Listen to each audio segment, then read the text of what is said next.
Welcome back. My name is Siya Khumalo. I'm the author of You Have to Be Gay to Know God. I'm also a social political commentator. And we're here to discuss something fun and scary, how oppressed people can become oppressors. And the reason we're discussing this is once you understand it, it equips you to protect your rights sustainably. We spoke about the movie The Black Panther, where there's a character called Killmonger. Now, if you've watched it, and there's some debate about what happened there. Killmonger believes that Wakanda should use its power and its military to liberate all black people around the world. But then he gets absorbed in this quest, in his anger, and eventually becomes pretty much like the monsters he's fighting. This raises the question, is there a way to spot this trend or this pattern at the very beginning, before it gains momentum? How are dictators made? Can they arise from oppressed groups?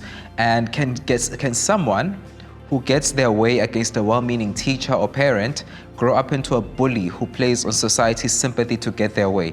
And if you look at stories like The Boy Who Cried Wolf, Black Panther, Animal Farm, you realize that people who play the victim card eventually are spotted as actually trying to be one of the oppressors. I mean, I'm black.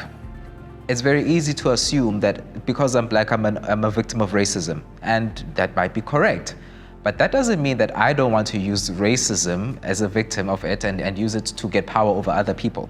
Humans are complicated. Oppressed people can become oppressors. Throughout history, this has played out in scenarios that had a demagogue, or a dictator in the making, a scapegoat or a boogeyman, someone who's put in the wrong, as well as a crisis or a situation that's blown out of proportion or misunderstood. Now, often it's very easy to spot that pattern when there's racism, or when there's xenophobia, or there's a clear victim and a clear perpetrator. And these dynamics mean that we have got archetypes in each of these places. We've seen this with LGBTI+ people, where there was a time when we were lumped together with criminals, with sexual abusers. And this is being done by somebody who seems, in contrast, to be the hero. So anybody who seems to be speaking against a perceived boogeyman is seen to be the hero. Somebody who says the foreign nationals are taking our jobs, they're seen as being brave and speaking out against the bad guys. We've seen this. But what we are not as used to spotting is when there is a person from the group of the victimized who wants more power in a situation. Their scapegoat is a parent who refuses to consent to gender reassignment surgery, or a teacher who's just trying to run a classroom, and there's misinformation on what they said. And using this information, this first person who wants all this power can get a teacher fired, they can get a parent in trouble, and then they're hailed as courageous. They're hailed as a hero, but on some level, they know that their victory is meaningless because they know that the person they've put a mark on did not have bad intentions.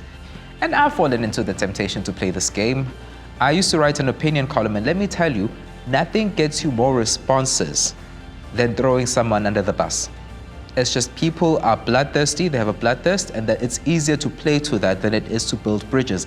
Building bridges it takes time. You have to be so careful, you have to work very slowly by consensus. Throwing people under the bus is much easier. It gets you immediate attention, immediate results. So my question to you is, have you been in a situation where to get ahead, you had to throw someone behind?